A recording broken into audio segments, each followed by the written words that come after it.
नहीं तो मैं वापस से फिर से उन्हें रिमाइंड कर देंगे। तो ये हो सकता है। तो आप लोग को बेसिक ऑब्जेक्ट तो आप लोग को सब समझ में आ ही गया कि आपका ये जो यूनिट जो कॉन्स्टिट्यूट हुआ है उस यूनिट का आपका ऑब्जेक्ट क्या है, कि हमको सिर्फ वैसे बच्चों को छांटना है जिसको एक बेनिफिट चाहिए, लीगल असिस्टेंस चाहिए, लीगल उनको जानकारी चाहिए, एड चाहिए, हेल्प चाहिए, ताकि उनको हम लोग विकास कर सके, एक कानूनी सहायता प्रदान कर सके। आपके जितने भी एडवोकेट्स हैं वो सब स्पेशलाइज्ड हैं अपने अपने फील्ड में, वो उस बच्चे को देंगे। पॉक्सो का मैटर हो या फिर उसको चाइल्ड एब्यूज का मैटर हो, कोई भी हो, आप डायरेक्टली आइए, देखें कि वो रेप विक्टिम भी रहती है, नहीं पता चल पाता उसके साथ कौन बलात्कार किया, डर से वो नहीं बता पाती है कि वो फिर सोसाइटी में कैसे रहेगी, क्या करेगी।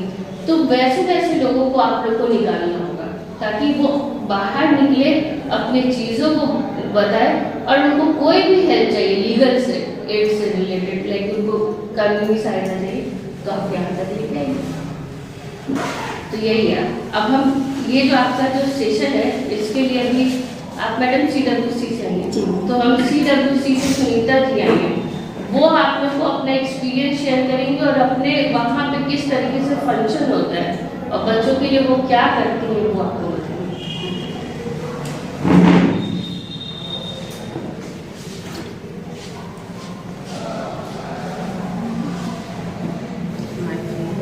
थैंक यू मैम, बहुत बहुत धन्यवाद आपको और आप सबको नमस्कार। मेरा नाम सुनीता कुमारी है, मैं बाल कल्याण समिति की सदस्य हूँ। अभी फिलहाल एक सदस्य हैं वहाँ पे, बाकी 3 लोग हैं जो चार्ज में हैं, जिसमें अध्यक्ष हमारी हैं डीपीओ मैडम ICDS की, एक हमारे जो सर हैं वो भी हैं मेंबर के रूप में, और एक CDPO मैडम है जो डुमरा से हैं सदर की, वो मेंबर हैं हमारे। 4 लोग अभी कुल मिला के हम लोग हैं, लेकिन वो लोग प्रभार में हैं, तो सिंगल अभी समझिए कि मैं ही अभी लगभग सारे निर्णयों की सहभागी बनती हूँ, और बाकी जहाँ सलाह लेने की ज़रूरत होती है मैडम लोग अवेलेबल रहती हैं। तो मैं ये बताना चाहूँगी, पहले मैं बता दूँ अपने बारे में कि मेरा लंबा अनुभव रहा है NGO सेक्टर से, एज ए सामाजिक कार्यकर्ता के रूप में, और समाज में गाँव स्तर पे क्या क्या है बच्चों से रिलेटेड है, मैंने सेव द चिल्ड्रन में भी काम किया है। तो बहुत सारी समस्याएं हैं गांव में, मैं गांव में भी रहती हूँ, तो वो पता है हमें कि कल बहुत सारी बातें हो चुकी हैं। तो मैं जानती हूँ कि ग्रामीण क्षेत्र में या शहरों में गांव लेवल पे क्या क्या समस्याएं बच्चों से रिलेटेड हो या महिलाओं से रिलेटेड हो, वो क्या क्या आती है। रही बात जानकारी की, तो आप सभी लोग विद्वान हैं, सभी लोग वकालत पेशे से हैं, तो हमें इतनी जानकारी कानून की नहीं है। फिर भी मैं अपने बारे में, अपने कार्य के बारे में बताना चाहूँगी कि कल ये क्लियर हो चुका था कि 2 तरह के बच्चे होते हैं। एक पीड़ित होते हैं जिनको देख रेख और संरक्षण की आवश्यकता होती है, उन्हें बाल कल्याण समिति के समक्ष लाया जाता है, और एक दूसरे बच्चे जो होते हैं जो किसी न किसी रूप में कानून को तोड़ते हैं, वैसे बच्चों को JJB बोर्ड के समक्ष ले जाया जाता है। तो 2 तरह के बच्चे हैं, जिसमें हमारे पास जो बच्चे आते हैं वो संरक्षण के लिए आते हैं, उन्हें देखभाल और सुरक्षा की जरूरत है। फिलहाल सीतामढ़ी में लगभग पर मंथ 2-3 तरह के केसेज आ रहे हैं। शायद आप लोग गांव में जाते हैं तो उन सब जगहों पे ध्यान आए, या फिर आपके पास वैसे केसेज आए जिसमें बाल श्रम तो बहुत ज़्यादा है। आप लोग भी जानते हैं, बहुत अच्छे तरीके से सब लोग जानते हैं। हम लोग बाल श्रम में वैसे बच्चे अधिकतर आते हैं जो होटल में काम करते हैं, ढाबा में काम करते हैं, और वो जो होता है मोटरसाइकिल बनाने वाला पार्ट पुर्जा का दुकान होता है, उसमें अधिकतर बच्चे काम करते हैं। इसके अलावा कुछ नए ये इधर है, 4-5 साल से ज़्यादा दिख रहे हैं बच्चे, चूड़ी वगैरह लाठी लाह का दुकान जो होता है वो बनाने में भी काफ़ी बच्चे पाए जाते हैं सभी। और सबसे बड़ा कर जिसमें बात चल चुकी है, काफ़ी मुद्दे आए हैं निकल के, जो नशा उसमें तो हमें लगता है कि जहाँ नज़र डालिए उस दृष्टिकोण से देखने की ज़रूरत है। आपको हर कदम पे वैसे बच्चे मिल जाएंगे। सिर्फ अगर उस सोच को लेकर एक बार देख लीजिए कि यहाँ भी कोई बच्चा वैसा है, तो आपको हर जगह पे वैसे बच्चे मिल जाएंगे। तो उस बच्चे को लाने की ज़रूरत है, उसको मुख्य धारा से जोड़ने की ज़रूरत है। और काफ़ी कुछ एक मैडम बता रही थी, जे से मैडम थी, उन्होंने बताया, वो उनका अपना निजी अनुभव है। हम सबके पास निजी अनुभव काफ़ी है, हम उन्हें कभी नहीं जोड़ पाते हैं, नहीं ला पाते हैं, लेकिन PLP लोग जितने भी हैं, आप लोग गाँव स्तर पे अगर पंचायत में आप लोगों को जाने का मौका मिल रहा है, तो ऐसे बच्चे को ध्यान देने की ज़रूरत है। उनके ऊपर हमारे समझ से सिर्फ कानूनी कार्रवाई करना काफ़ी नहीं है। हम उनको लेकर के यहाँ ले आए, बच्चे आते हैं हमारे पास, उनके माता पिता आ जाते हैं, रोते हैं धोते हैं। 4 दिन में हमारा जो होता है फोरम, उनका जांच करवाते हैं। सामाजिक जांच कराने के बाद हम उनके माता पिता को सौंप देते हैं। यहाँ से तीसरी हो जाती है। तो ये सिर्फ जरूरी नहीं है, जरूरी है जैसे पंचायत के लोग, तो वहाँ भी जागरूकता फैलाने की ज़रूरत है, जो आपके माध्यम से शायद की जा रही है। बाकी बहुत सारे NGO हैं जुड़े हुए हैं, खुद के स्तर से हम लोग करते हैं वैसा। जहाँ भी ऑटो में मैं कल आ रही थी ऑटो से, तो एक महिला थी, अपने 2 बच्चों 5-7 साल, एक बच्चा 8 साल का था, बाकी छोटे छोटे थे। वो लड़कियों के बारे में कुछ बोली कि बाबू तो लड़की पटाने जा रहा है। सिंपल छोटा सा उदाहरण है, इसको पढ़ते आप समझ सकते हैं। तो मुझसे रहा नहीं गया, मैंने टोक दिया कि ये 7 साल के बच्चे को आप कह रहे कि लड़की पटाने जा रहे हैं। आपकी बच्ची अगर यहाँ पे होती तो क्या उसके बारे में ऐसा बोलते कि तुम लड़का पटाने जा रही हो? सिंपल बात है। तो हमें वहाँ सुधार की ज़्यादा ज़रूरत है, और इन सब चीज़ों को सब लोग मिलकर कर सकते हैं। दूसरी बात है कि हमारे पास जो बच्चे आते हैं, उनमें कई सारे बच्चे, काफ़ी चर्चाएं हो चुकी है, जो मानसिक रूप से अस्वस्थ होते हैं, मानसिक रूप से विकलांग होते हैं। कई बच्चे हमारे गाँव में हैं। मैं इनका विजिट हुआ, मुझे बहुत अच्छा लगा। मैं वो 1 साल से मतलब काम कर रही हूँ CWC के रूप में। मैं उन्हें कई बार दौरा किया है, पता चला मुझे। और मैं स्तर से जो सराहनीय पहल हो रही है कि उन बच्चों का ट्रीटमेंट जो शुरू हुआ है, ये बहुत अच्छा हुआ है। मैं जब होम में शुरू में गई तो कई बार विजिट मैंने जब किया, तो मैं रात को सो नहीं पाती थी। बहुत सारे बच्चे मिलते हैं रोड पे, लेकिन उस रूप में मतलब मैं सो नहीं पाती हूँ। और मैं अभी भी जाती हूँ तो उनमें से कुछ बच्चे जो हैं वो मेरे बैग पे चढ़ेंगे, और जब तक मैं उनको निकाल कर कुछ ना दूँ, तब तक वो मुझे मारना स्टार्ट करते हैं। सर भी हमारे साथ गए थे तो उनको थोड़ा बुरा लगा। मैंने कहा नहीं सर कोई बात नहीं, फिर मैंने बच्चे को लिया। तो वो मारते हैं, जब तक मारते रहते हैं जब तक मैं उनको कुछ न कुछ दिलाऊंगी। अगर मेरे पास कभी ऐसे किसी कारणवश कुछ नहीं रहता है, तो फिर उन्हीं लोग से मांग के मैं उनको दिलवाती हूँ, तब जाके वो शांत होते हैं और तब बैठते हैं।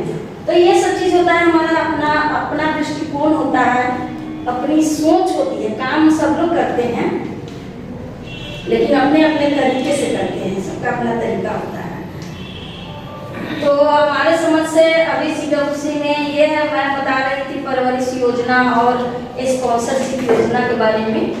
तो परवरिश योजना है कि 18 साल से नीचे के जो भी बच्चे हैं, उनका एक परिवार में अभी तक 2 बच्चे को मिल रहा है, और उसके लिए माता पिता दोनों की मृत्यु हो जाती है। तो जो जिनके ऊपर आश्रित रहते हैं बच्चे, उनके नाम से अकाउंट वगैरह खुलना पड़ता है। बाकी एक जांच भी होती है, सामाजिक जांच भी होती है।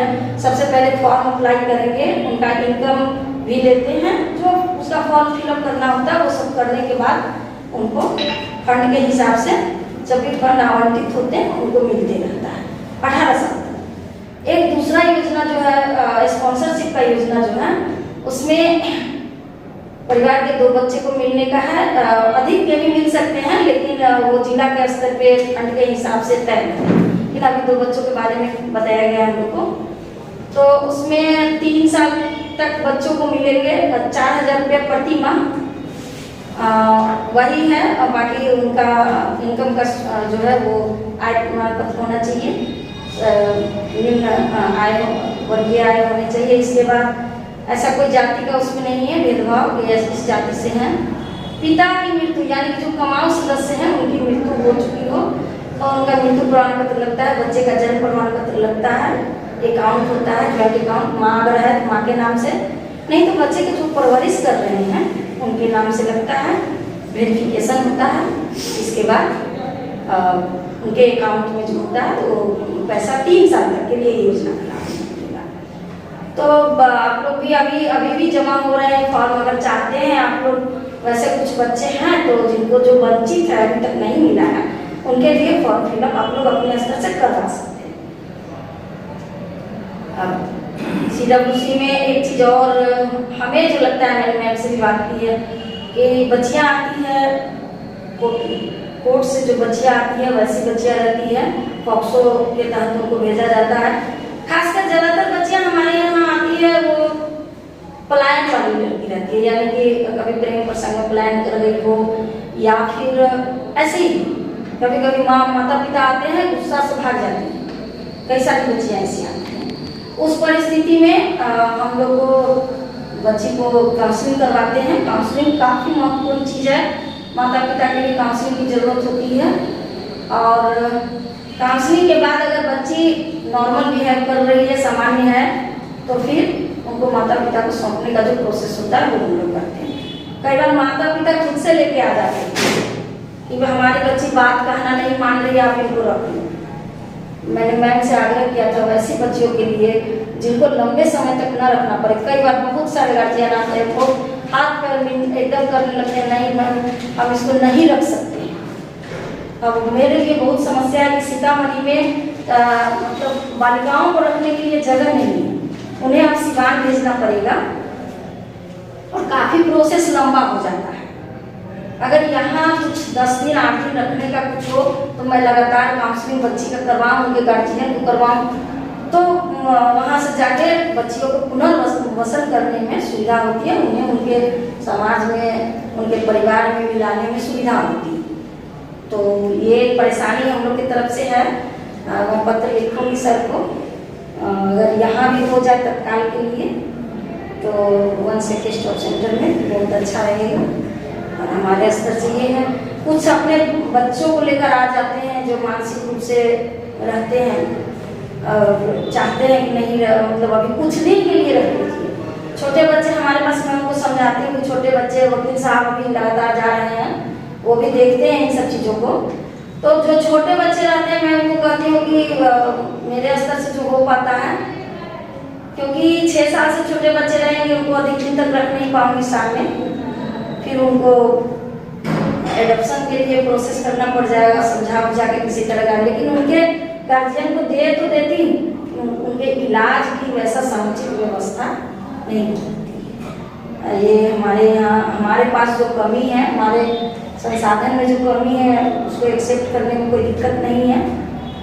और मैम है, अगर सब लोग मिल के जैसा कल बात हुआ और ऐसा कुछ हो तो बहुत अच्छा रहेगा सभी बच्चों के लिए, खासकर वैसे बच्चों के लिए जिनका शारीरिक विकास सही से नहीं है, मानसिक विकास सही से नहीं है।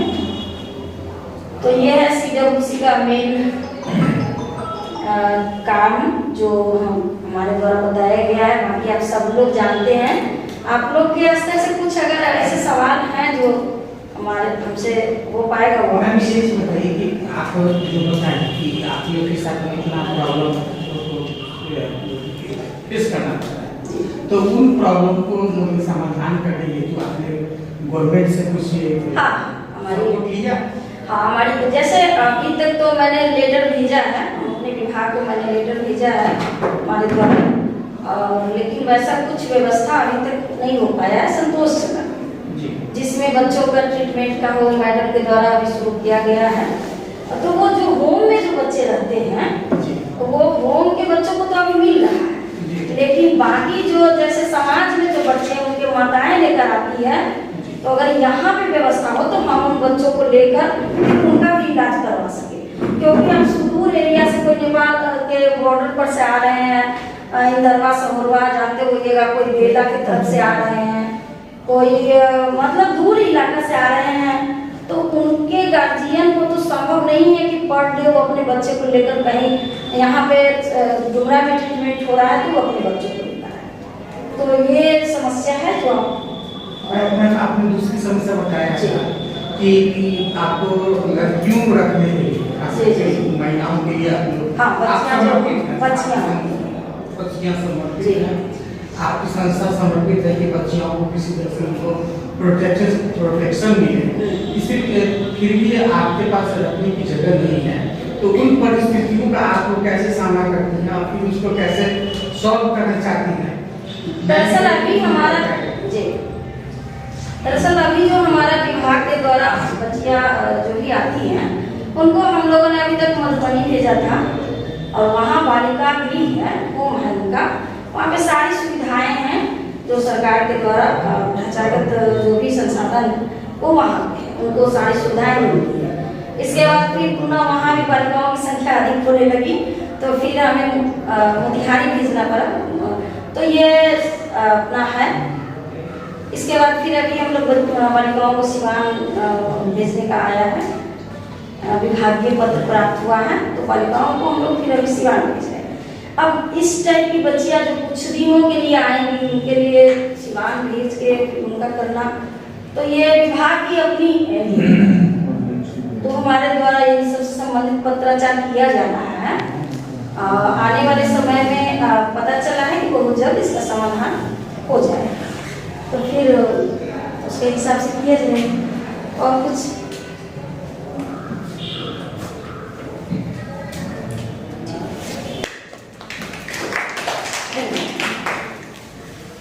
हम लोग के पास अभी जज्बा, अगर आप रखते हैं सच कहने की हिम्मत, तो पृथ्वी न्यूज आपको दे रहा है एक सुनहरा अवसर, जहां आप पत्रकार बनकर समाज में हो रही बुराइयों के खिलाफ अपनी आवाज बुलंद कर सकते हैं, अपने देश प्रेम को देश की सेवा का रूप दे सकते हैं। तो उसके लिए जुड़िए पृथ्वी न्यूज चैनल के साथ। अधिक जानकारी के लिए दिए गए नंबर पर संपर्क करें 7033179142 पर।